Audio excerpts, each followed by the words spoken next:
Oke, selamat sore teman-teman semua, sahabat channel musik inspiratif. Jumpa lagi dengan saya di hari ini dalam channel musik inspiratif dalam penyampaian beberapa hal penting. Terutama sore ini saya ingin membahas tentang pentingnya pendidikan dalam kehidupan kita, secara khusus tentang pendidikan Kristen. Pertama-tama sebelum kita melanjutkan materi kita tentang pendidikan Kristen secara khusus, saya ingin menyampaikan terima kasih bagi teman-teman semua yang sudah terus-menerus memberi dukungan bagi channel musik inspiratif dalam mengembangkan karya-karya yang memberi inspirasi bagi kita semua, dan terima kasih banyak untuk semua yang sudah mendukung. Bahkan saya terus mengajak kita untuk mari terus dukung channel ini dengan cara like, share, dan subscribe. Bahkan sebisa mungkin terus mengikuti video-video yang saya posting supaya semakin banyak inspirasi yang bisa kita bagikan dan memberikan inspirasi bagi banyak orang. Nah, sore ini saya ingin mengajak kita untuk melihat satu bagian penting tentang pendidikan, dan saya mengajak kita mari bersama-sama kita mengikuti bagian ini sebagai satu pembelajaran bagi kita untuk menyadari betapa pentingnya pendidikan dalam kehidupan kita. Nah, teman-teman sahabat channel musik inspiratif yang saya hormati, pendidikan adalah salah satu hal yang penting atau sangat penting dalam kehidupan kita setiap manusia. Gagalnya pendidikan juga merupakan kegagalan bagi kehidupan kita di masa depan. Itu sebabnya Bapak Ibu ingat bahwa pendidikan itu sangat penting dalam kehidupan kita, terutama bagi anak-anak kita. Pendidikan itu penting. Dengan semakin berkembangnya zaman, semakin berkembangnya setiap hal di sekitar kita, maka pendidikan itu juga menjadi salah satu faktor penting untuk mendukung keberhasilan kehidupan kita di masa depan. Zaman semakin berubah, semakin modern, bahkan perkembangan teknologi juga semakin berkembang pesat, dan kita pasti akan kalah saing kalau kita tidak mau memberi diri kita untuk ada di bangku-bangku sekolah untuk mengenyam pendidikan yang layak bagi kehidupan kita, terutama bagi anak-anak kita di masa kini. Bapak Ibu, teman-teman sahabat channel musik inspiratif yang saya hormati, ingat sekali lagi bahwa gagalnya pendidikan dalam kehidupan kita itu akan berpengaruh besar terhadap kehidupan kita di masa depan. Nah, ada berapa banyak orang yang mungkin sampai hari ini, berapa banyak orang di antara kita yang menyadari betapa pentingnya kehidupan kita harus ada dalam pendidikan, atau betapa pentingnya pendidikan itu dalam kehidupan kita. Ada begitu banyak orang juga yang mungkin masih belum terlalu menyadari pentingnya pendidikan, sehingga akhirnya menganggap remeh pendidikan. Kenapa harus sekolah, tidak perlu sekolah, dan lain sebagainya. Tapi ingat bahwa ada begitu banyak yang hari ini memberikan perhatian besar bagi pendidikan, karena menganggap pendidikan itu sebagai sebuah tolak ukur berhasil atau tidaknya kehidupan kita di masa depan. Nah, Bapak Ibu, mari mulai hari ini kita mengingat bahwa pendidikan itu merupakan salah satu hal yang sangat penting dalam kehidupan kita. Nah, ingat juga bahwa tidak semua orang menyadari pentingnya pendidikan itu dalam kehidupan kita. Bahkan ingat bahwa pendidikan Kristen juga punya pengaruh yang cukup besar. Ada berapa banyak orang, termasuk kita sebagai orang-orang Kristen, yang menyadari betapa berbahayanya atau betapa krusialnya pendidikan yang sekuler tanpa diiringi dengan pendidikan Kristen. Ingat bahwa pendidikan yang sekuler saja tanpa diiringi dengan pendidikan Kristen yang baik atau pengenalan akan Tuhan yang baik, orang akhirnya akan tumbuh menjadi orang-orang yang ateis karena tidak percaya kepada Tuhan. Nah, hari ini mari kita coba melihat ada berapa banyak orang di antara kita yang mungkin menyadari betapa pentingnya hal ini. Teman-teman, pendidikan sekuler itu penting, tapi ingat juga bahwa perlu diiringi dengan yang namanya pendidikan Kristen atau pendidikan keagamaan, supaya membentuk watak dan karakter kita menjadi pribadi-pribadi yang selain pintar, selain punya pengetahuan yang tinggi, tetapi juga harus punya pengenalan yang baik akan Tuhan, supaya menjadi orang-orang yang tidak saja berilmu, tapi juga beriman. Nah, pendidikan Kristen itu bersifat antitesis terhadap pendidikan sekuler. Kenapa? Bukan hanya secara konseptual pendidikan itu bertolak belakang, atau bersifat antitesis, tetapi juga berdampak kepada berbagai macam aplikasi pendidikan dalam kehidupan kita. Jika pendidikan Kristen berbasis pada kebenaran firman Tuhan, maka pendidikan sekuler biasanya dibangun atas pendekatan ateistik. Akibatnya terjadi perbedaan konsep yang mutlak dan berbeda dalam kehidupan kita. Alkitab mengungkapkan bahwa manusia adalah ciptaan Allah yang memuliakan Allah, sehingga pendidikan tidak hanya berbicara tentang ilmu pengetahuan, tetapi juga tentang moralitas, integritas hidup yang sesuai dengan firman Tuhan, sesuai dengan panggilan kita di dalam Tuhan, dan juga sesuai dengan tuntutan moralitas yang Allah inginkan dalam kehidupan kita. Sebaliknya, pendidikan sekuler atau pendidikan ateistik mengajarkan bahwa manusia adalah hasil dari evolusi yang terjadi secara kebetulan dan tidak memiliki makna kekekalan apapun dalam kehidupan manusia. Maka pendidikan tidak berbicara tentang moralitas Allah. Pendidikan secara sekuler ini bertolak belakang dengan pendidikan yang diinginkan oleh Allah dalam kehidupan kita.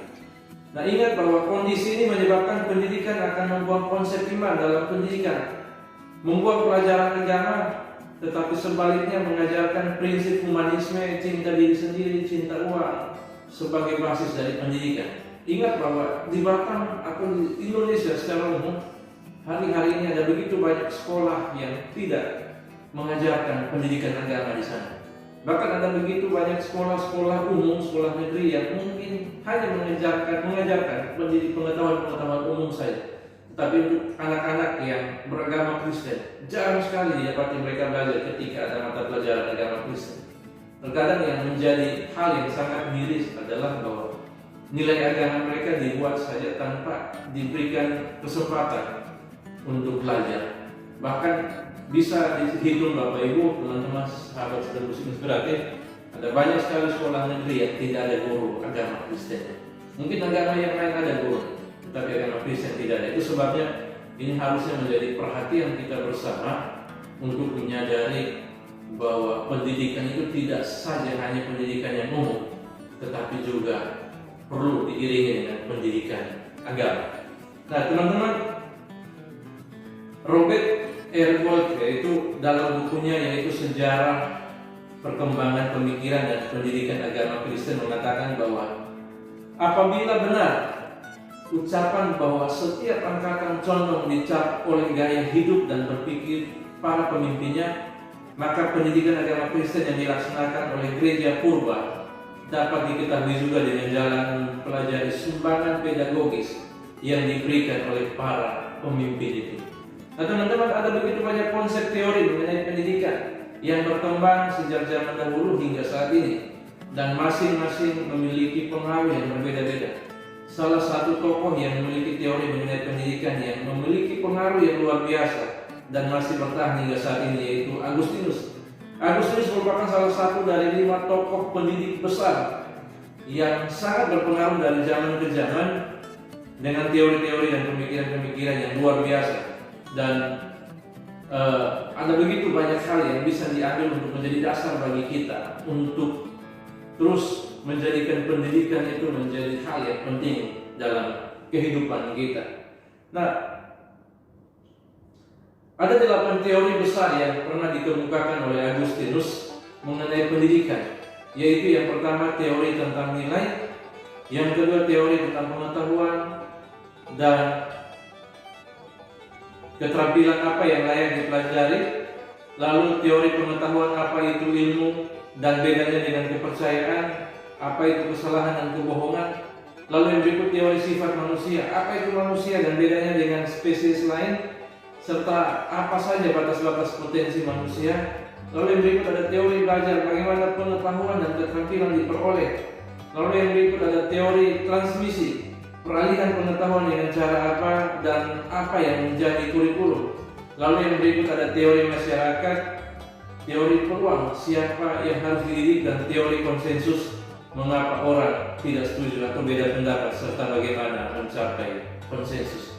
Nah, hari ini saya ingin mengajak kita bahwa ingin menyampaikan kepada kita bahwa seluruh teori ini adalah teori yang luar biasa yang dikemukakan oleh Agustinus dalam rangka mengembangkan pendidikan. Dan apabila dikembangkan dalam dunia pendidikan Kristen saat ini mungkin akan memberi dampak atau pengaruh yang sangat besar, dan akibatnya juga pasti akan sangat besar dalam pengembangan pendidikan Kristen saat ini. Tetapi yang menjadi masalah adalah teori-teori ini sudah tidak lagi dikembangkan dengan benar, dan akibat perkembangan atau perubahan zaman yang semakin hari semakin modern, ada banyak sekali teori yang sebenarnya sangat bagus dikemukakan oleh tokoh-tokoh pendidik pada masa lalu dilupakan begitu saja. Nah, teman-teman, hari ini saya ingin menyampaikan bahwa ketika ada kesempatan untuk belajar, ketika ada kesempatan untuk sekolah, ketika ada kesempatan untuk mengenyam pendidikan, baik itu dari bangku TK, SD, SMP, SMA, bahkan mungkin perguruan tinggi, S1, S2, dan seterusnya, mari ambil kesempatan itu. Apalagi bagi teman-teman yang mungkin punya kesempatan untuk mendapatkan beasiswa untuk bisa melanjutkan studi, ambil kesempatan itu, karena tidak semua orang mendapatkan kesempatan yang sama. Apabila ada kesempatan untuk belajar dengan beasiswa full ataupun tidak full, atau bahkan mungkin harus bayar secara pribadi pun, ambil kesempatan itu, karena itu adalah kesempatan berharga untuk mengembangkan pengetahuan kita, mengembangkan kepribadian kita, mengembangkan wawasan kita, supaya wawasan kita semakin terbuka, semakin luas, dan akhirnya membuat kita bisa tidak saja ketika selesai mengenyam pendidikan kita menjadi orang yang bergantung kepada orang lain, tapi kita juga bisa menjadi agen-agen pembawa perubahan dimanapun kita berada.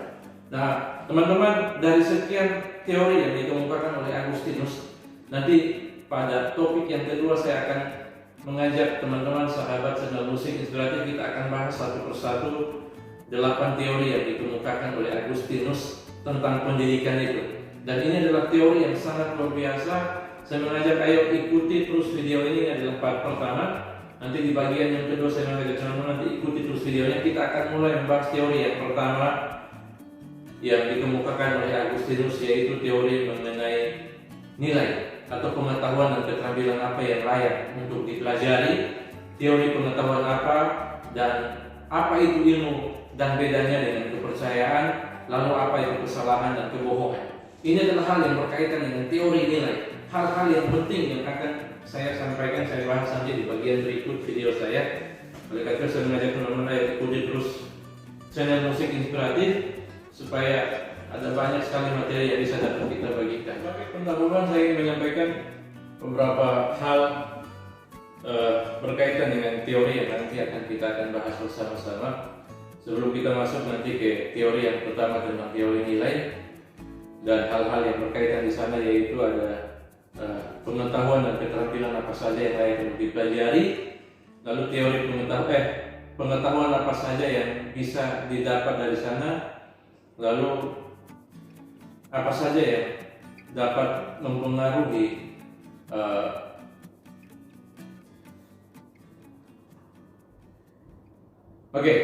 teman-teman, sebagai bagian pendahuluan sebelum kita membahas beberapa teori-teori yang sudah saya sampaikan tadi, sekitar 8 teori, saya ingin memberikan pendahuluan tentang siapa itu Agustinus.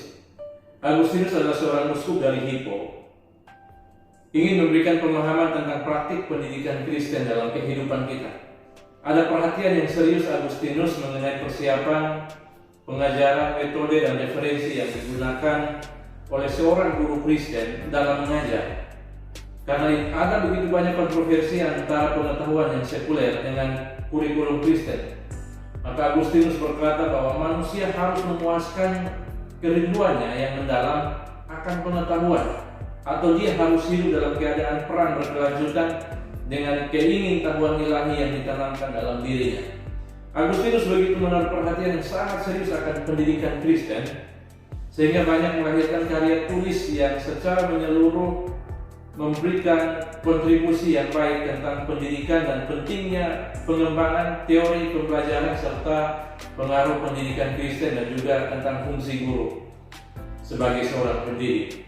Nah, dari Plato, Agustinus menerima pandangan bahwa realitas pribadi bersifat spiritual dan bahwa semua berasal dari Tuhan. Agustinus juga menerima pandangan bahwa kehidupan kontemplasi adalah satu-satunya jalan mencapai pengetahuan dan kebahagiaan, walaupun ia menolak kerangka kafir. tempat Plato mengembangkan pandangan ini, dan dengan agama Kristen dia menerima pandangan bahwa bimbingan yang tepat untuk mencapai kehidupan yang baik adalah melalui kitab suci. Filsafat yang dikembangkan oleh Agustinus secara esensial adalah filsafat pengalaman keagamaan dan merupakan sumber bagi mistisisme dan etika barat. Ini adalah hal-hal yang sangat penting yang dikemukakan oleh Agustinus tentang pentingnya pendidikan agama Kristen. Menurut Agustinus, penciptaan adalah sesuatu creation ex nihilo, atau penciptaan yang keluar dari sesuatu yang tidak ada, dan dasar penciptaan adalah akal dan hikmat dari Tuhan. Karena ada beberapa pandangan dari agama-agama lain yang memandang bahwa penciptaan adalah sesuatu yang mungkin terjadi secara kebetulan atau berbeda dengan pandangan yang dikemukakan oleh Agustinus. Nah, di dalam akal Tuhan terdapat gagasan-gagasan atau ide-idenya. Dunia diciptakan sesuai dengan ide-ide itu, dan proses penciptaan tersebut dilaksanakan dengan perantaraan Logos atau firman Tuhan. Ini adalah sebuah pendahuluan yang nanti akan mengantar kita untuk nanti membahas 8 teori penting yang dikemukakan oleh Agustinus tentang pendidikan Kristen. Nah, teman-teman, sekali lagi saya ingin mengingatkan kita bahwa kalau ada kesempatan untuk belajar, ada kesempatan untuk ada di bangku pendidikan, mari ambil kesempatan itu. Raih itu supaya kita bisa mengembangkan diri kita bisa mengembangkan potensi kita bisa menggali sesuatu yang mungkin tadinya tidak ada menjadi ada, kita bisa menggali sesuatu yang dari tadinya tidak tahu menjadi tahu, dan akhirnya semakin luas wawasan kita, dan kita juga bisa gunakan untuk membangun orang lain atau membangun kehidupan kita sendiri dimanapun kita berada. Sore ini saya ingin menyampaikan bahwa pendidikan itu sangat penting. Pendidikan sekuler itu penting, tapi ingat, jangan lupa bahwa pendidikan Kristen juga perlu dibangun. Lalu kita menemukan hari-hari di beberapa sekolah, di banyak sekolah tidak terdapat guru agama, di sana tidak ada pendidikan agama Kristen. Maka mari kita berusaha mencoba mencari jalan bagaimana caranya supaya sebisa mungkin pendidikan Kristen itu bisa diajarkan di sana. Tapi kalaupun itu gagal, maka gereja juga harus mengambil peran yang penting. Karena kalau saja anak tidak mendapatkan pendidikan Kristen yang layak di sekolah, maka gereja juga harus mengambil peran supaya mengajarkan pendidikan itu melalui gereja, atau melalui pendidikan di gereja, yaitu sekolah-sekolah minggu dan lain sebagainya. Berikan pembinaan tentang firman Tuhan supaya anak tidak saja punya pengetahuan yang tinggi, yang luas secara umum saja, tapi anak juga punya pengenalan yang benar akan Tuhan dan memberikan hidupnya kepada Tuhan, supaya mereka juga akhirnya memiliki iman yang tinggi dan juga pengetahuan yang tinggi. Ini saja mungkin teman-teman perjumpaan kita pertama. Berharap nanti di video yang kedua kita akan berjumpa membahas lebih jauh tentang teori pendidikan Kristen yang dikemukakan oleh Agustinus dalam berbagai tulisannya yang sangat berdampak, memberi dampak yang sangat besar bagi pengembangan pendidikan Kristen dalam kehidupan kita. Tuhan memberkati kita sekalian.